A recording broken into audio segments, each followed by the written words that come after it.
Example 1.18 இதுவும் same 1.17 மாதிரியே problem தான்.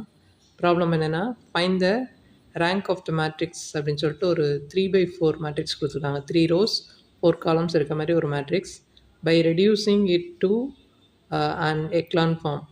எக்லான் ஃபார்ம் தான் கொடுத்துருக்காங்க, ரோ எக்லான் ஃபார்ம்ன்றது கூட மென்ஷன் பண்ணல. பட் நம்ம ரோ எக்லான் ஃபார்ம்னு எடுத்துக்கலாம். இதுவும் 1.17ம் கிட்டத்தட்ட ஒரே டைப் ப்ராப்ளம். ஒரே ஒரு சின்ன டிஃப்ரென்ஸ் என்னென்னா 1.17ல் வந்து ஒரு ஸ்கொயர் மேட்ரிக்ஸ் இருந்துச்சு நம்மகிட்ட. இங்கே வந்து ஒரு ரெக்டாங்குலர் மேட்ரிக்ஸ் இருக்குது.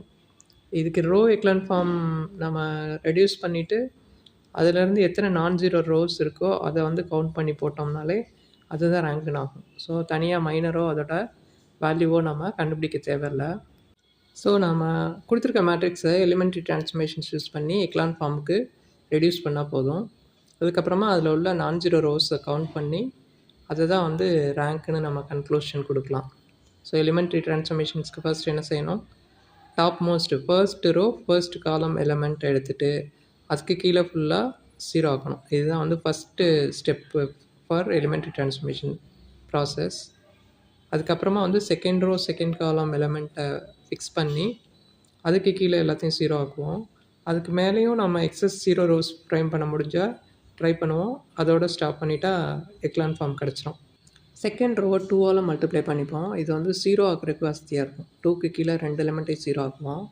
இப்போது R1 வந்து 3ஆல் மல்டிப்ளை பண்ணி செகண்ட் ரோ கூட ஆட் பண்ணணும், தேர்ட் ரோ கூட சப்ட்ராக்ட் பண்ணோம்னா இந்த first row first column element கீழே எல்லாம் 0 ஆயிரும்.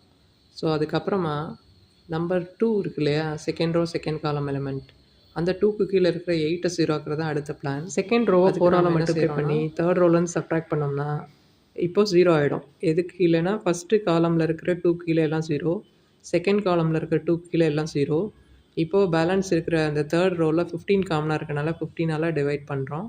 டிவைட் பண்ணிவிட்டு சிம்பிளிஃபிகேஷனுக்கு அப்புறம் எக்லான் ஃபார்மில் கவுண்ட் பண்ணால் 3 நான்-ஜீரோ ரோஸ், தேர்ஃபோர் ரேங்க் இஸ் 3.